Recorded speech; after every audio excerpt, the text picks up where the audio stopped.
Pre DElEd परीक्षा 2022 के जो ऑनलाइन फॉर्म है वो स्टार्ट हो चुके हैं। तो साथियों अभी मैं जो प्री डीएलएड की जो बेसिक्स बातें वो सारी क्लियर करूंगा।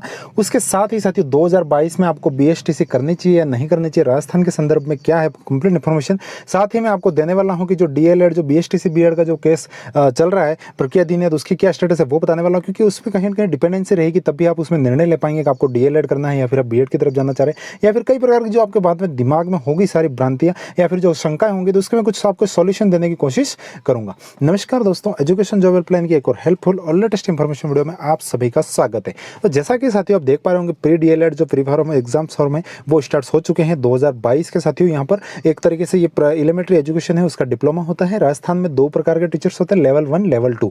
लेवल 1 जो टीचर्स होते हैं वो 1 से 5 के स्टूडेंट्स को पढ़ाई करवाते हैं। उसके बाद लेवल 2 के जो टीचर्स होते हैं वो 6 से 8 के लिए अध्यापन करवाते हैं। तो वो सारी बातें हम करेंगे। पहले हम देख लेते हैं प्री डीएलएड के फॉर्म का क्या स्टेटस है। जो बीएसटीसी कोर्स है उसी को डीएलएड बोला जाता है।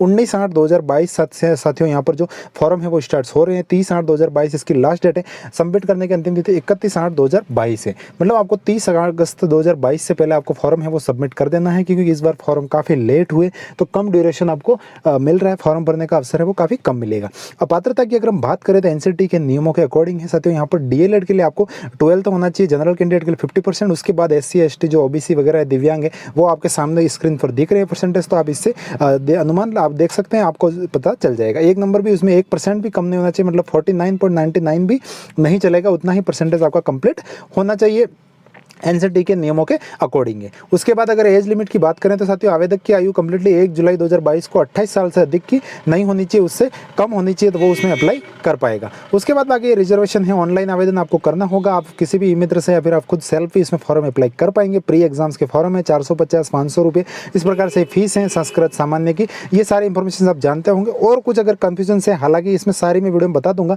तो ये हेल्पलाइन नंबर है उस पर भी कॉन्टैक्ट कर सकते हैं। आवेदन संबंधी कंप्लीटली जो नॉर्मल इंफॉर्मेशन है उसमें हम ज़्यादा समय जाया नहीं करेंगे। आप खुद भी इजी वे में इसकी पीडीएफ्स को कंप्लीटली रीड कर पाएंगे। परीक्षा आयोजन की तिथि की अगर हम बात करें तो साथियों बाद में निर्धारित की जाएगी, अभी सरकार की तरफ से निर्धारित नहीं की गई। लेकिन साथियों अगर हम बात करें अगस्त में आपसे फॉर्म भरवाए जा रहे हैं तो सितंबर से तो में मुश्किल हो पाएगा एग्जाम। सितंबर लास्ट में हो सकता है एग्जाम अगर चाहे गवर्नमेंट, अगर बाकी अक्टूबर में इसके एग्जाम की पॉसिबिलिटी दिख रही है। तो उसमें हिसाब से फिर आपके जो राजस्थान में जो सीटें हैं जितने कॉलेजेस में अवेलेबल हैं उस अकॉर्डिंग आपके प्री एग्जाम होगा और उसकी मेरिट निकालकर फिर कॉलेज में अलॉटमेंट करवाया जाएगा काउंसलिंग के थ्रू। ये हर साल की प्रोसेसिंग होती है। अगर हम सिलेबस की बात करें तो साथियों सिलेबस आपको कंप्लीटली 4 पार्ट में देखने को मिलेगा। आपको पेपर इसकी तैयारी कैसे करनी है, इसकी बीएसटीसी की बेस्ट बुक का मैंने एक और वीडियो बना रखा है, मैं आपको डिस्क्रिप्शन में लिंक दे दूंगा, तो उस वीडियो को वॉच कर लीजिएगा तो उसमें आपको इन्फॉर्मेशन मिल जाएगी। इसमें अगर बेसिक इन्फॉर्मेशन की बात करूँ तो साथियों आपको रीजनिंग देखने को मिल जाएगी 50 क्वेश्चन के 50 क्वेश्चन। उसके बाद राजस्थान का जीके 50 क्वेश्चन। उसके बाद शिक्षण अभिक्षमता 50 क्वेश्चन। उसके बाद आपके अंग्रेजी संस्कृत अगर आप लेंगे तो या फिर हिंदी लेंगे तो 30 क्वेश्चन उसके मिलेंगे, या फिर संस्कृत होगी बीएसटीसी तो 30 क्वेश्चन आपको वो सॉल्व करने होंगे।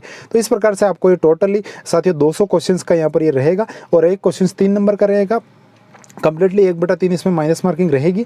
और जो इंग्लिश के जो पोर्शन है वो सभी को कंपलसरी सॉल्व करना है। बाकी जो संस्कृत बीएसटीसी संस्कृत वाले स्टूडेंट्स हैं वो संस्कृत का जो पोर्शन है वो सॉल्व करेंगे। हिंदी बाकी सामान्य वाले हैं वो हिंदी का पोर्शन सॉल्व कर सकते हैं। ऑब्जेक्टिव टाइप आपको पेपर देखने को मिलेगा। ये सारी इंफॉर्मेशन आप इस वीडियो में जानते होंगे। बाकी सिलेबस को और थोड़ा डीपली देखना चाहे तो आप ये स्क्रीन पर देख पा रहे होंगे, इस अकॉर्डिंग आप देख सकते हैं। अब हम बात करते हैं साथियों बीएसटीसी के 2022 में आपको करनी चाहिए या नहीं करनी चाहिए। इस संदर्भ में जो मेरे कुछ अनुमान है उस अकॉर्डिंग मैं आपके साथ अपनी जो बात है वो शेयर करता हूँ। तो साथियों अगर हम बात करें इसकी जो सुप्रीम कोर्ट में जो बीएसटीसी बीएड का एनसीटी का जो 2018 का नोटिफिकेशन है उसको आधार बनाकर जो राजस्थान की अगर हम केस की बात करें, राजस्थान के संदर्भ में ही विशेष हम बात कर रहे हैं, तो राजस्थान के हाई कोर्ट ने यहाँ पर कंप्लीटली फैसला दिया और जो बीएसटीसी के फेवर में रहा। लेवल 1 के जो टीचर्स हैं वो कंप्लीटली केवल और केवल जो बीएसटीसी होल्डर है वही उसके लिए एलिजिबल है। इस प्रकार का राजस्थान हाईकोर्ट ने फैसला दिया। वर्तमान स्टेटस की अगर मैं बात करूँ तो साथियों ये जो प्रोसेस है ये कंप्लीटली सुप्रीम कोर्ट में लंबित है। इसमें क्या फैसला होगा क्या होगा उसमें कुछ कह नहीं सकते। हालांकि जो डेट्स हैं लगातार आगे बढ़ रही हैं, हालांकि इस भविष्य के गर्त में इसका क्या निर्णय होगा, लेकिन कुछ हम मान सकते हैं हाईकोर्ट का डिसीजन है तो उसके अकॉर्डिंग कहीं ना कहीं बीएसटीसी के फेवर में ही रहने की संभावना है। तो अगर आप मान लो चाहते हैं कि 12th के बाद ही अगर मान लो शॉर्ट हैंड तरीके से तो फिर आप बीएसटीसी कर सकते हैं। उसके करने के बाद यही आपको लेवल 1 के लिए जितनी भी जो उपलब्ध सीटें हैं अभी जो वैकेंसी हुई उसमें भी लेवल 1 को कंप्लीटली बीएसटीसी ओनली को ही लिया गया, बीएड को ऐड नहीं किया गया। तो यहाँ पर अभी मान सकते हैं मामला सुप्रीम कोर्ट में लंबित है, लेकिन पॉसिबिलिटी बीएसटीसी की ज़्यादा है। 70-80% चांसेस है बीएसटीसी सिंगल ही रहेगी। फिर कुछ खुदा न खास्ता अगर कुछ फैसला पलट जाता है तो फिर बात अलग है। बाकी मेरे अकॉर्डिंग यही मामला है, क्योंकि हाई कोर्ट ने जो आर्ग्यूमेंट लगे, जो तथ्य, जो बातें रही कम्प्लीटली, क्योंकि उस जो केसेस थे उससे कम्प्लीटली जो उसकी टीम थी उससे मैं डीपली अटैचमेंट था, और उनसे जो मेरी वार्तालाप जो बातें हुई कम्प्लीटली, तो बीएसटीसी संघर्ष समिति जो भी थी, तो कम्प्लीटली बीएसटीसी के फेवर में रहने की पूरे चांसेस हैं केसेस के। तो इसमें कहीं कोई इशू लगभग आपको देखने को नहीं मिलेगा, क्योंकि राजस्थान गवर्नमेंट भी कम्प्लीटली बीएसटीसी के फेवर में रही थी, और उसके बाद जो हाई कोर्ट का डिसीजन आया वो भी कम्प्लीटली बीएसटीसी के फेवर में रहा। और 2021 की जो वैकेंसी थी उसमें तो बीएसटीसी को ज्वाइनिंग से मिल चुकी है, और जो नई वैकेंसी आई जो टीईटी की, अभी उसमें फॉर्म भी सुप्रीम कोर्ट ने भरना अलाउ नहीं किया था। अभी जो टेट की एग्जाम्स हुई हाल में आपने देखा होगा, उसमें भी बीएड को शामिल नहीं किया गया लेवल 1 में।